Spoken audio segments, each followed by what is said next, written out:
Hi everyone, my name is Gabriel and this is the Hour of the Raven, your channel for everything Ravenloft, RPG, Dungeons and Dragons, and horror. Today we will explore the secrets of Valachan and unravel the mysteries that are hidden behind its dense forests and ancient myths. Are you ready? Then we will sneak up Castle Pantara and look for the secrets that are hidden inside the walls that house the illustrious and terrible Baron Ulrich von Karkov.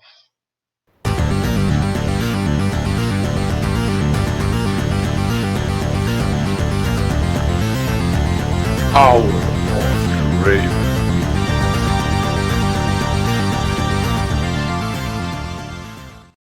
Those looking to unravel the mysteries surrounding Valachan must be prepared to avoid easy answers and investigate beyond the mask under which the most dangerous predators of these lands hide.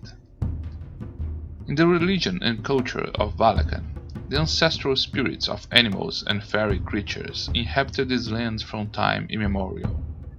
These fantastic creatures served Utah, the dead god, and mingled with the population.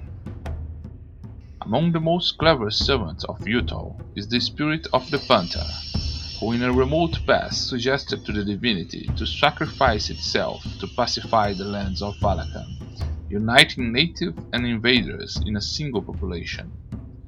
Although they mostly have black eyes, sometimes a Valachan is born with disturbing yellow eyes, a sign that these individuals have the panther spirit as their ancestor. Valachani culture tells that these people have supernatural powers and say that they can control the panthers that abound in their forests. The truth is that these individuals are terrible were-panthers, lycanthropes that are found only in the lands of Valachan. People born with these yellow eyes are natural lycanthropes, but countless are those who are infected by the curse of lycanthropy by being wounded by such beasts or by the cruel acts of Baron von Karkov. The fearsome Baron Karkov has a bestial nature that he hides under a mask of refinement and politeness.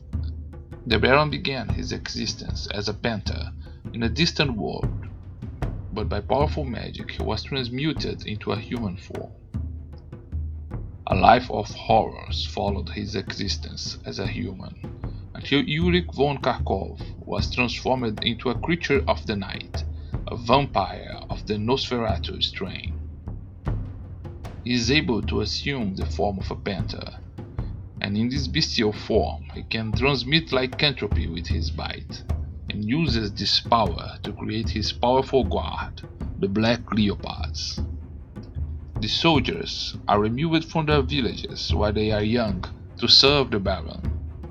After intense training and conditioning, they are taken to meet the Baron in his panther form, who bites his soldiers in an initiation ritual.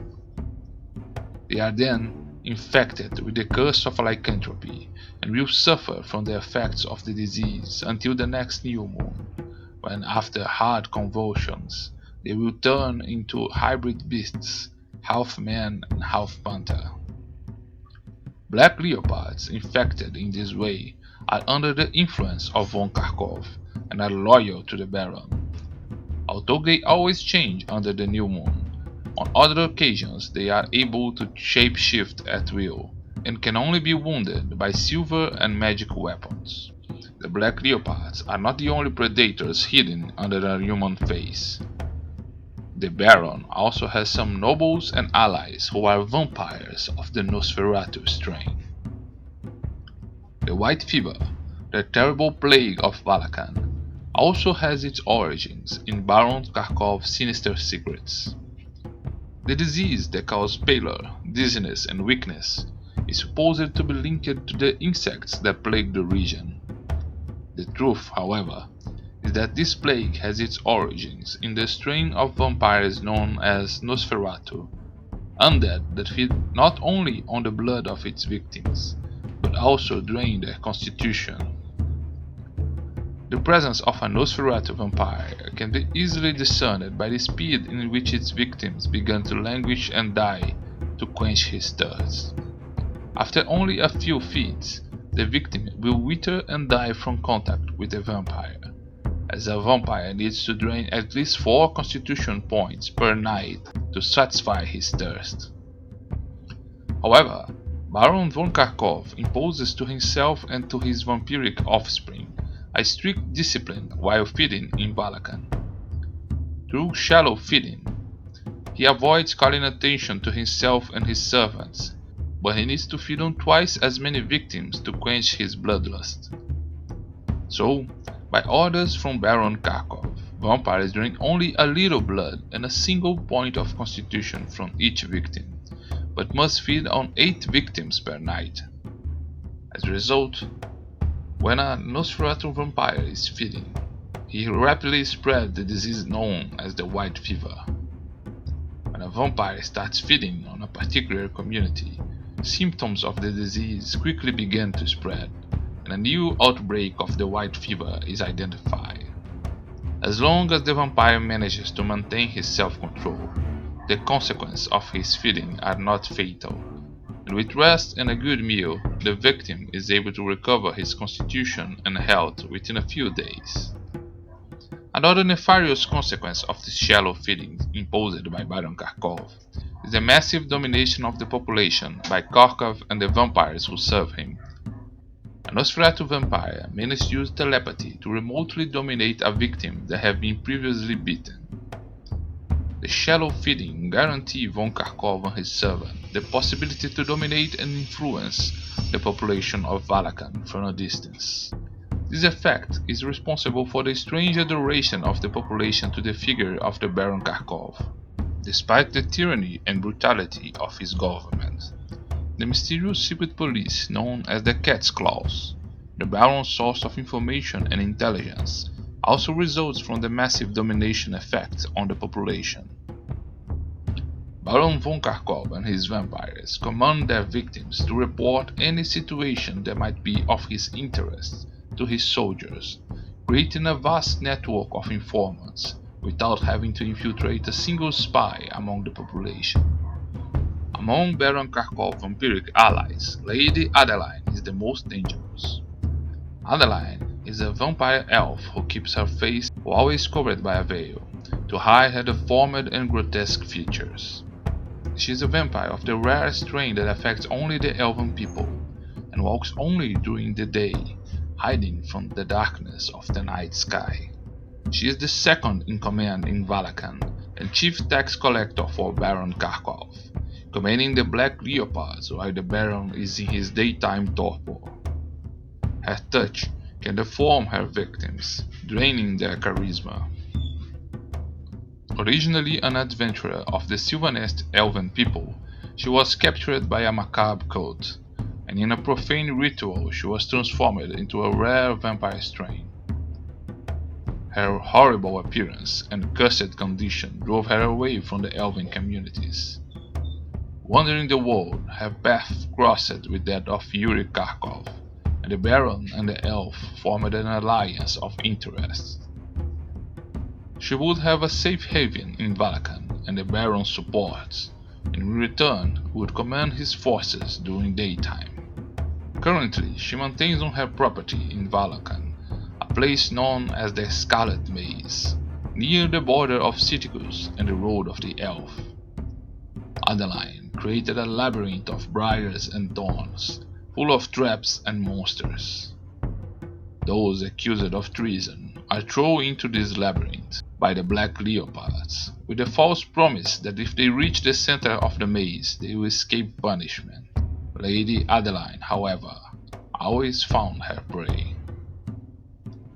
Lady Adeline's cruelty can easily be exemplified by the sad tale of the gnome and adventurer Perseus Laterna. The elderly gnome began her life in Valachan in a family of gnomes who had migrated to the region. Despite the rustic local culture, she followed her vocation to become a mage, and traveled through the lands of the mist in search of adventure. Confident in her ability, she returned to Valachan, where she used her intelligence to help the people, even though she had to hide her magical gifts. On an unfortunate afternoon, however, she found Lady Adeline and 3 black leopards attacking a person who owed taxes to Baron Karkov. Perseus intervened, but was surprised by the werewolf-hunters, who pinned her on the ground. Lady Adeline decided that Perseus would pay for the man's debt, and began to remove the equipment of the gnome. While her hand touched Perseus' body, she was horribly deformed, and Lady Adeline decided that all her equipment was not enough to pay the debt. She then ordered Perseus' right hand to be cut off as payment. The gnome raised her left hand as a defense reaction, and ended up having the fingers of her left hand mutilated as well. Robbed, mutilated, and humiliated, she was left in the woods to die. She survived, and mentally shaken and unable to cast spell, she found an abandoned shack near the village of Gida, where she became a recluse. For many years she remained isolated, living only to obtain supplies. Her life would change, however, when the famous monster hunter Van Richten passed by Valachan, hunting for the fearsome apparition known as the Laughing Man. Perseus found the famous hunter and helped him in his investigation. Conversations with Van Richten helped her to overcome her trauma and rediscover some purpose to her existence. Perseus became a researcher of the occult, and has been trading correspondence and conducting numerous researches with scholars from the lands of the mists on the supernatural forces and creatures. Currently, she has managed to develop a form of steel magic, which does not require hands gestures for its realization, and begins to plan her revenge against Lady Adeline, who she mistakenly believed to be a werepanther. The Ghost Hunted by Perseus and Van Richten in Valachan, the Laughing Man continues to haunt the region. In this curious case, two ghosts are trapped in an eternal struggle, seeking revenge. The Laughing Man was a Valachan hunter named Hugo, known for his skill and courage in exercising his profession in the dangerous woods of this realm. One night, however, while he was camping with his companions, his group was treacherously attacked by Kakov soldiers. Hugo noticed nothing at the time of his death. He was laughing out loud at an anecdote told by one of his companions when he was fatally wounded by a crossbow bolt in his back. Hugo was murdered in the midst of his laughter, and his spirit did not notice his sudden death. He watched in horror the assassination of his comrades by the Kakov soldiers, powerless to act. When at last he caught a glimpse of his inert body, he realized that he had become a ghost, and set out to seek revenge against the group that had murdered him and his companions. Hugo hunted one by one of his enemies, killing them with his horrifying laughter, or aging them with his ghostly touch. The last of his victims, however, his own murderer, was a man named Mordor. Mordor had sought out his master, Baron Kakov, begging for help and protection, but the Baron judged Mordor to be a weakling and traitor for his unnecessary and unthinking acts of violence against the population. Mordor was taken to the dungeons of Castle Pantera, where he was left to starve. The cruel Baron Kakov knew that Mordor possessed a powerful dagger, known as the Fang of Nosferatu, that could transfer part of the life withdrawn with its cuts to its owner, and used the dagger to inflict small blows on other creatures, giving life to Mordor to avoid his death and prolong his torture. When Hugo Ghost found Mordor in the dungeon, his revenge was even more perverse. Instead of killing him, he extracted revenge by mocking and laughing at Mordor, driving the famed prisoner insane. After 3 years of suffering, Mordor finally died, but his spirit found no rest. After such intense suffering, his soul was linked to the magic dagger Fang of Nosferatu. Mordor's spirit took the dagger with him, and he would only be able to find final rest when someone willingly accepted the magic dagger as a gift. Mordor is able to assume a corporeal form for a short period of time, and and his apparition can be seen trying to offer his powerful dagger to unwary travelers. However, the spectre of the Laughing Man has not yet concluded his revenge and follows mortal spirits wherever he wanders. When he tries to offer the dagger to someone, an increasing frightening laugh can be heard, starting as small giggles and reaching the fearsome sound of his deadly laugh. The sounds are usually enough to scare or cause fear in all those who would receive the unusual gift of a magic dagger. But when someone rejects the gift, he also became the target of the fury of the Ghost of Mordor. At the southern end of Valachan, climbing the mountains, we found the city of Ungrad, in a region somewhat different from the rest of Valachan. Its location in the altitude makes it a cold region, and the passage through the mountains to the village are closed by snow during winter. This is one of the few places in Valachan where wolves can be found in the woods. The region is known for the great presence of fungi and mosses, which grow even on the buildings of Ungrad. A few decades ago, this region suffered from the presence of one of Baron von Kakov's vampires, Mayor Felix Hoyer. In such a distant location from Castle Pantera, Felix disobeyed the shallow feeding rules imposed by Baron Kakov, and freely attacked the population of Ungrad to satisfy his bloodlust. His actions led to a major outbreak of the white fever, and many lost their lives, drained of the blood and constitution. Not even the Vistani were spared, and a 10-year-old Vistani girl named Eliza died of the disease. The poor girl Eliza was turned into a child vampire by Felix. When her mother discovered her fate, she and other Vistani freed Eliza from Felix's slavery, but without the courage to destroy her, they freed the child vampire in the woods, where she still roams the night, accompanied by wolves. To avenge Eliza's transformation, her mother cast a terrible curse on Felix, saying that he would be destroyed by the power of flowers. When Baron Kakov heard about Felix's lack of control, he sent another of his vampires, the medical and academic Antonietta Despini, to the region. The doctor came to Valachan from the lands of the Mentlier long ago to study the white fever, but the Baron decided to give her a deeper knowledge of the disease, transforming her into a Nosferatu vampire under his command. Methodical and intelligent, Antonietta went to Ungrad under the pretext of controlling the white fever epidemic, but with the real objective of controlling Felix and giving him an ultimatum from the Baron. Felix did not appreciate the intrusion in his city, but he accepted the presence of Antonietta, and to share power, after some time she was in the city, they announced their wedding. Antonietta Despini opened a hospital in the city, where she treats the white fever patients, and allegedly developed an alchemical compound made with fungi to cure the effects of the disease. The truth is that Antonietta uses her condition as a doctor to approach her victims, and with Kakov's shallow feeding once again imposed on Ungrad, the plague was controlled. Although Antonietta still governed Ungrad until this day, Mayor Felix found a tragic end.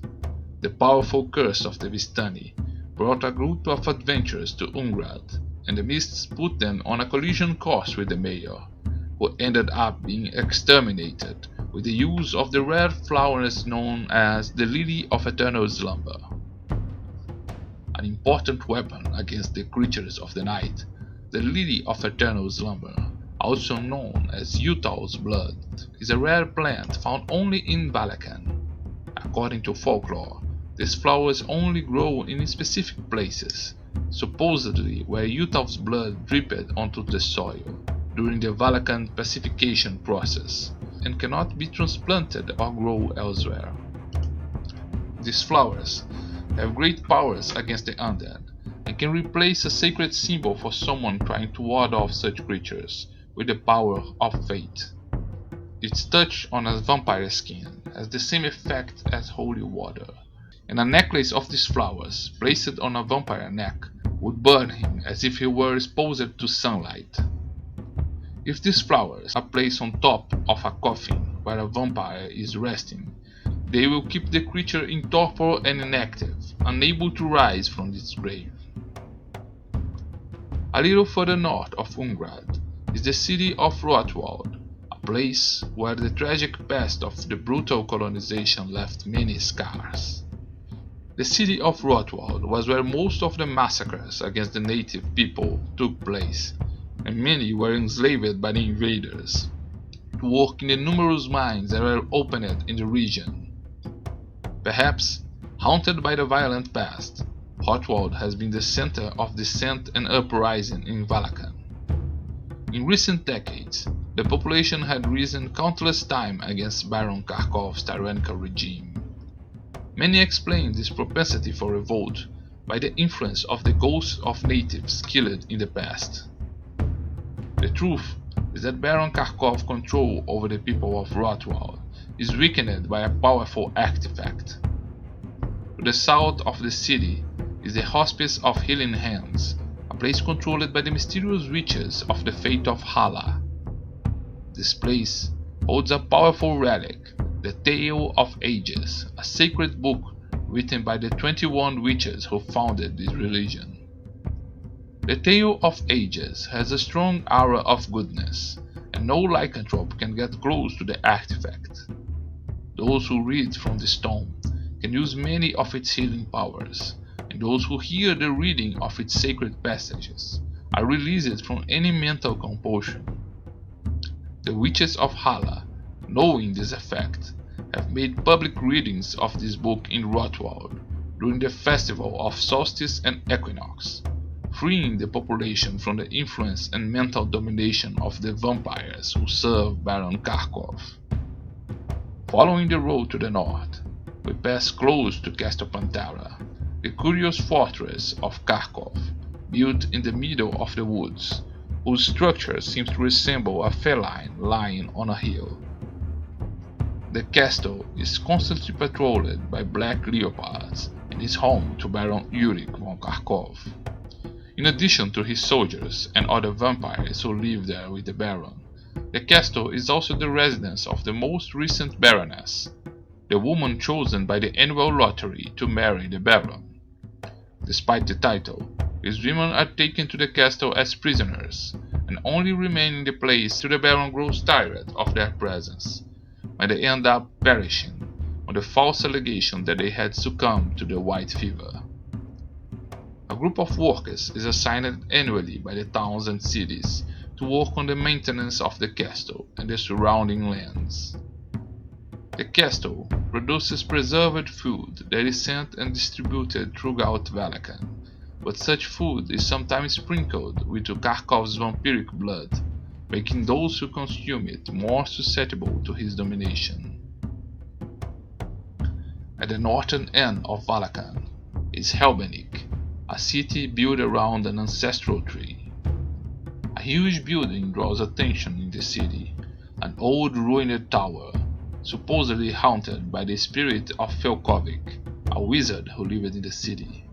Felkovik lived in seclusion in his tower, in the company of his beautiful wife Nadia. His tranquility was interrupted when he discovered that the Baron lusted for his wife, and planned to assassinate him. Anticipating his rival, Felkovik sent his wife away, and researched and built a powerful magical artifact, known as the Cat of Felkovik, a small jaded figurine in the shape of a feline, which at his command would transform into a huge beast to destroy Baron Karkov. Felkovik finished his statuette, but was unable to use it. Surprised by the Baron, he was charmed by his gaze and attracted to Castle Pantara, where the Baron delivered the wizard to his painters. While he was being devoured, Felkovik cursed Karkov to also die by claw and fang, and his statuette was lost in the woods surrounding Castle Pantara, in the pockets of his corpse. Baron Karkov found Nadia and made her a vampire at his service, and Falkovic's ghost came to haunt his tower and the figurine he had created. This powerful statuette at first does not show any magical properties, but at the command of a magic word, it can transform into a fearsome saber-toothed tiger, whose fangs are capable of injuring even the mighty von Kakov. Even if no one uses the magic word, as soon as someone claims possession of the figurine, it will transform night after night into a feline, growing bigger and more aggressive. On the first night, it turns into a domestic cat. On the second night, a giant lynx. On the third, a panther. On the fourth night, a jaguar. On the fifth night, a huge tiger. On the sixth night, a lion. And finally, on the seventh night, it turns into a prehistorical beast, a giant saber-toothed tiger. This beast will immediately begin to hunt to satisfy their hunger, and unless it's fed, they might even attack their owners.